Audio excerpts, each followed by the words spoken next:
I stood in the corner of the cramped living room, my soda growing lukewarm in my hand as the crowd around me danced to the lively music. At 29, my life had nothing remarkable, except that the accounting firm I worked for had just switched from desktops to new laptops. I am Sophie, an ordinary accountant with a monotonous life, every day repeating in a cycle of boredom. But that day, at Emily's birthday party, I had no idea everything was about to change. The dim lights and echoing music made me withdraw even more, trying to blend into the wall behind me. I didn't like crowded and noisy places, but Emily was a close colleague, and she insisted I come. When I was contemplating leaving early, he appeared. David was taller than everyone in the room, with neat dark hair and a smile that brightened the entire space. He walked over to me, his gaze full of confidence but without a hint of arrogance. "Hi, you're Sophie, right?" His voice was clear even as the music pounded in my ears. Yes, and you are?" I tried not to show my unease, gripping my drink tightly. "David," he replied, his smile never fading. "I saw you standing here alone. Mind if I join you?" He didn't wait for an answer, already standing next to me, as if his presence was the most natural thing in the world. "Not at all," I said, my voice nearly swallowed by the booming bass. "So, what brings you here?" He leaned in just enough to be heard without making me feel crowded. "I'm here for Emily's birthday. We work at the same company," I replied, trying to project a confidence I didn't really feel. "You're an accountant, right? Emily mentioned it." He nodded as if he already knew the answer. "That's right, just numbers and spreadsheets," I joked, even though I didn't find my job interesting at all. "Sounds thrilling?" He raised an eyebrow, and I couldn't tell if he was teasing or genuinely interested. "Oh, absolutely. The accounting world is all wild parties and high-stakes decisions." I laughed, and this time, it wasn't forced. David chuckled, and the tension inside me slowly melted away. For the first time, I felt talking to someone was this easy. "Want to step outside for some fresh air?" he asked, tilting his head toward the back door leading to the small garden. I nodded, grateful for the chance to escape the noisy crowd. Outside, the cool air was a relief. The twinkling lights from the garden lanterns created a peaceful scene. "What about you? Why are you here?" I asked, trying to hide my nervousness. "Just like you. Looking for a good time and maybe to meet someone interesting?" he said, his smile making his eyes sparkle with warmth. We started talking about everything, from favorite movies to books we had read. I learned that he was a graphic designer, but currently stuck in a dull office job. Time seemed to stop, and before I realized it, he had taken out his phone, the screen glowing in the dark. "Can I get your number? I'd really like to see you again, Sophie." I hesitated for a moment, not used to someone being this direct. But there was something about him that made me feel safe. "Sure," I said, quickly typing my number into his phone. When I handed it back, he smiled, a smile so bright it made me want to believe in good things. "I'll call you. We should go out, just the two of us. What do you think?" "I think? That sounds nice." I smiled, my heart pounding in my chest, a feeling both strange and sweet. When he left, I stood alone in the small garden, wondering if this was a dream. My life seemed to have turned a new page, and although I didn't know what the future held, I felt ready to move forward. In the days following Emily's birthday party, I lived in a state of both anticipation and excitement. My phone was always on the loudest setting, and every time a message or call came in, my heart skipped a beat. And then, one Thursday afternoon, while I was halfway through a spreadsheet in the office, my phone vibrated. It was David. "Hey, Sophie, are you free tonight? I know a cute little coffee shop and would love to grab a drink with you." I looked at the message, a smile spreading across my face. "Sure, what time should I be ready?" I replied, my fingers gliding over the screen. Our first date took place at a coffee shop nestled on a tree-linked street. The space was warm with soft yellow lights, the aroma of fresh coffee and gentle acoustic music. David chose a table by the window where the sunset cast a warm glow over his face. We talked endlessly, from small stories about daily work to hidden dreams. David shared his dream of becoming a freelance artist, about the paintings he created but never had the courage to display. I sat and listened, feeling the sincerity in every word he said, realizing this was the first time someone had shared so much with me. In the days that followed, my life suddenly became more vibrant. David often stopped by my office to pick me up after work, sometimes just to take a walk along the nearby park. On Saturday afternoons, he would take me to little-known corners of the city, an old bookstore, a bakery filled with the aroma of fresh pastries, or a street lined with blooming bougainvillea throughout spring. Everything suddenly felt new, even in the simplest of things. One day, David invited me over for dinner. "My parents really want to meet you," he said, his eyes filled with anticipation. Although I felt a bit hesitant, I agreed. David's family home was in the suburbs, small and cozy. Camille, his mother, opened the door and greeted me with a tight hug. "Oh, Sophie, we've finally met you," she said, her gentle eyes making me feel much more at ease. Brian, David's father, sat in the living room, nodding to me with a kind smile. That dinner was so warm. Camille cooked roasted chicken with vegetables, a simple family meal but with an extraordinary sense of closeness.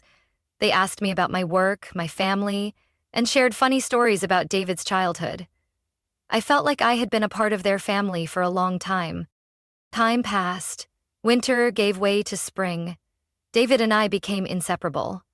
Our dates grew longer, our conversations deeper, and I opened my heart more than ever before. One late afternoon, David called me outside.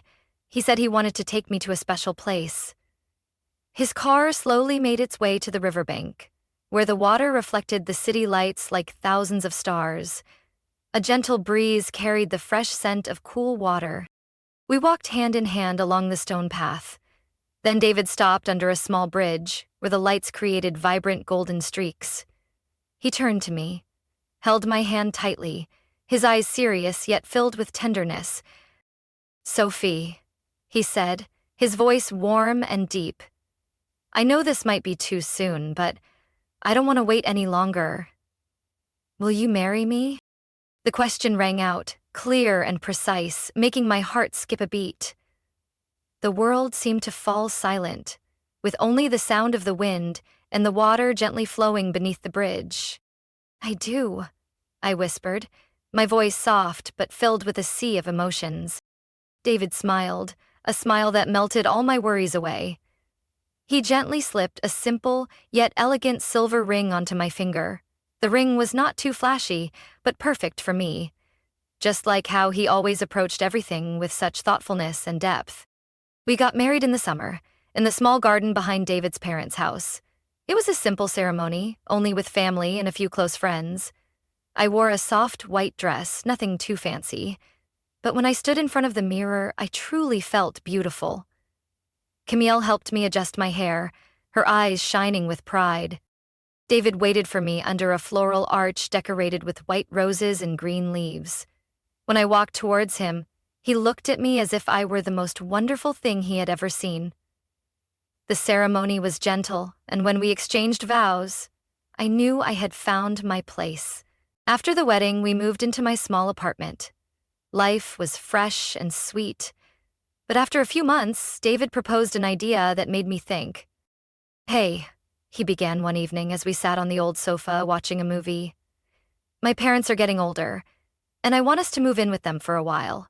It would help them and save us money, so we could buy our own house in the future." I stayed silent for a moment. Living with my in-laws had always been something I hesitated about, but I understood David's good intentions. His family had always treated me well, and if this could help them, I was willing to try. "All right, but we need to make sure we have our own space and set clear boundaries from the start," I replied, holding his hand. David smiled, kissing my forehead. "I know. Thank you for agreeing. I promise to do everything to make sure you always feel comfortable." And so, we began preparing for a new chapter in our lives. I didn't know what awaited us, but I believed that as long as David was by my side, every challenge could be overcome. Still, a vague sense of unease lingered in my heart, as if something was silently waiting, ready to change everything in an instant. 3 weeks after moving in with my in-laws, I started to clearly feel the changes in my life. Camille, David's mother, always showed concern and care, but it felt like she was everywhere. She knocked on our door every morning, supposedly to see if I needed laundry done. If I cooked dinner, she would quietly stand next to me, guiding every step, as if I were a clumsy child in the kitchen. I tried to stay calm, telling myself this was just her way of showing affection. But as time went on, the interference became too much. One afternoon, when I returned home from the office, I found Camille tidying up in our bedroom. All my clothes had been moved, and a small box of personal keepsakes lay open on the bed. "Oh, Sophie, I just wanted to help tidy things up," she said, her eyes filled with innocence. "Thank you, but you don't need to do that. I prefer organizing my own things," I said gently, though a deep unease settled in my heart. When I told David about this, he just laughed, saying his mom always loved cleaning and might not realize it made me uncomfortable. "Just talk to her directly, she'll understand," he said, quickly changing the subject. Gradually, I felt my personal space shrinking. Everything I did felt monitored. If I came home late, Camille would ask where I went, who I met, and when I'd be back. If I bought something new, she would subtly imply that it was an unnecessary expense. She even suggested I hand over my entire monthly salary to David to manage the family finances better. Things got more serious when David started mentioning the need to repair the house. One evening, as the whole family sat around the dinner table, he spoke up. "This house is old and needs a lot of repairs. The roof leaks and the electrical system is outdated. I think we should renovate a bit, not just for safety, but also to increase the house's value." Brian, David's father, nodded in agreement. "That's right, but our financial situation isn't great at the moment. A little help would go a long way." I was surprised by how they all looked at me, as if I were the only solution to their problem. David continued. "Sophie, can you help? You know it's just temporary. Once things get better, we'll pay you back." Though I felt hesitant, I still agreed to help. I withdrew money from my personal savings and covered part of the repair costs. But the expenses kept coming, from fixing the roof to replacing plumbing. Camille didn't hesitate to call contractors without consulting me first, only telling me to cover the bill when the invoices arrived. One afternoon, while sorting through documents in the shared office drawer, I accidentally found a bank statement. The bold words, "property mortgage," made my heart skip a beat. The house had been mortgaged, and the debt amounted to $250,000. Moreover, the bank had notified that the repayment deadline was approaching. My heart pounded and countless questions flooded my mind. Why had no one told me about this? Why were all the repair costs falling on me when they clearly knew the financial situation of the house? When I confronted David, he sighed, avoiding my gaze. "I didn't want you to worry. My parents are struggling, and I thought if we helped, everything would eventually be okay."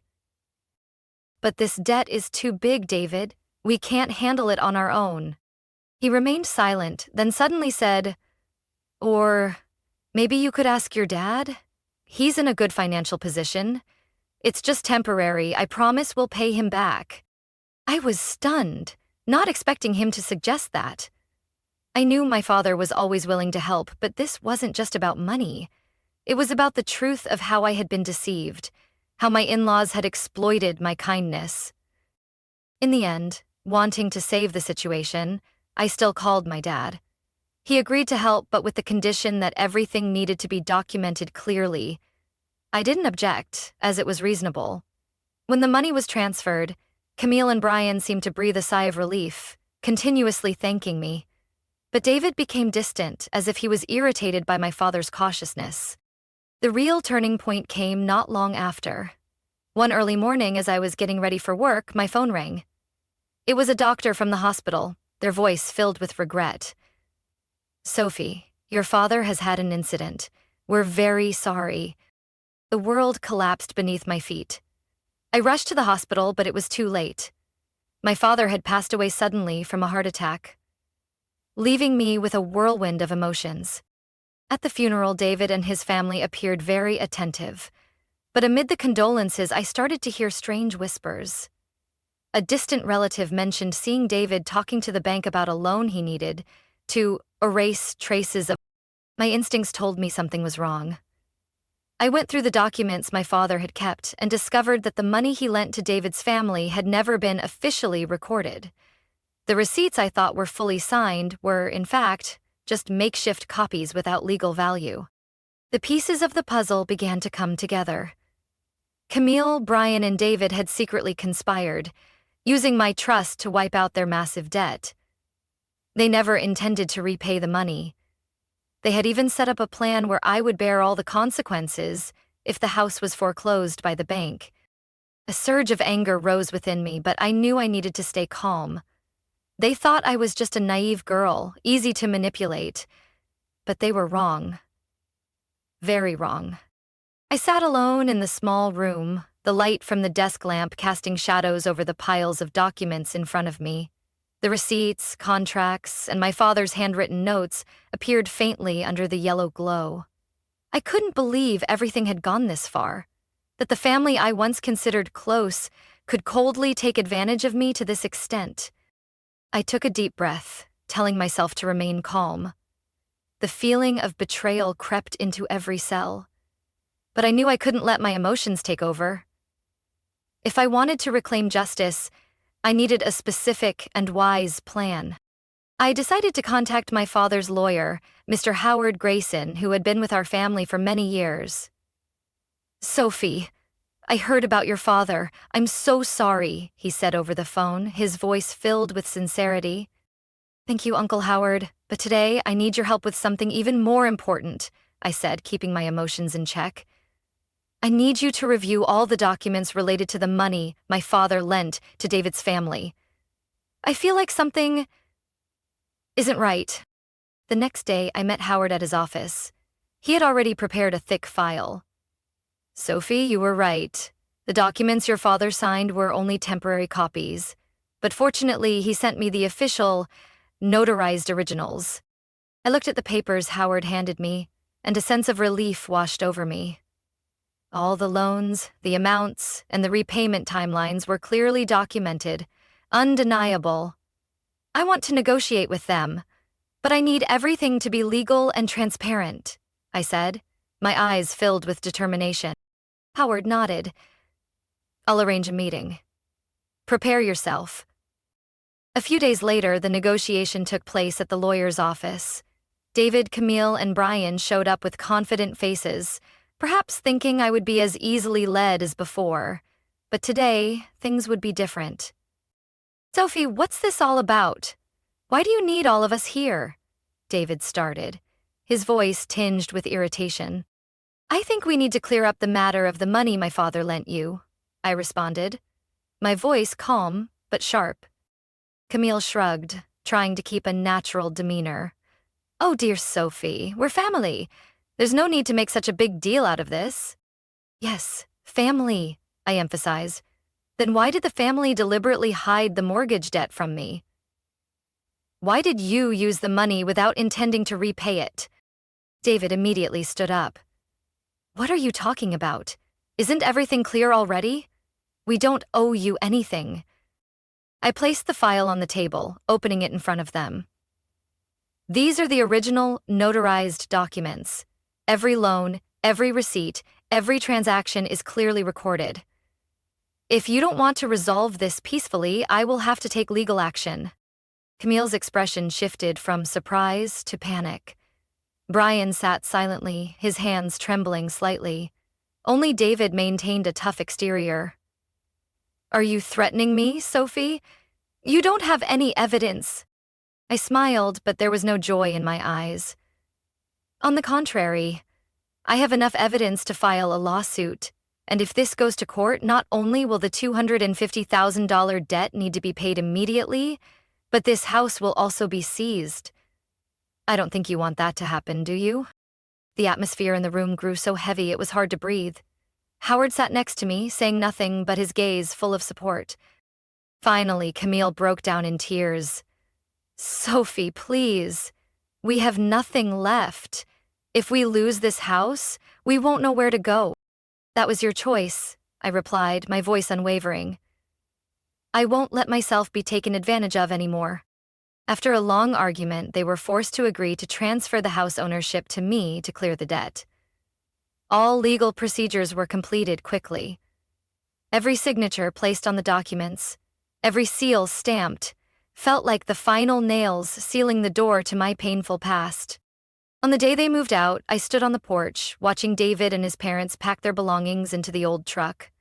Camille couldn't stop crying, and Brian kept his head down, saying nothing. David approached, his eyes, which once made my heart flutter, now empty and hollow. Sophie, I know I was wrong, but could you give me another chance? I looked at him, a fleeting sense of pity passing through but quickly fading.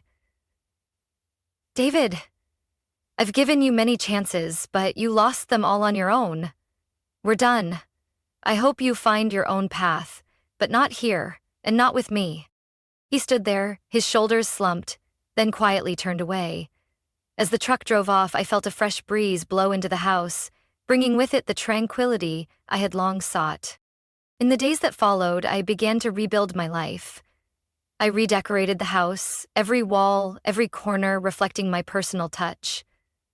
My life was no longer bound by lies and shady schemes. Every morning, I would look out into the garden, seeing flowers bloom under the morning sunlight. I felt free, like my life was a blank page, pristine and full of potential. And I knew that no matter what happened in the future, I would never let anyone else make decisions for me again. I had reclaimed my life, my freedom, and my right to decide my own future. And that was my greatest victory. Sophie's story is a testament to the strength of determination and courage in protecting one's rights. From a gentle and vulnerable woman, Sophie stood up for justice and regained control of her life. She not only overcame the grief of losing a loved one, but also faced betrayal from those she once loved and trusted. Through this story, Sophie delivers a powerful message that, no matter how harsh life can be, everyone deserves happiness and freedom in their own home. What do you think of Sophie's story and her courageous journey? Share your thoughts in the comments below. Don't forget to follow the channel to catch more meaningful and insightful stories about family life.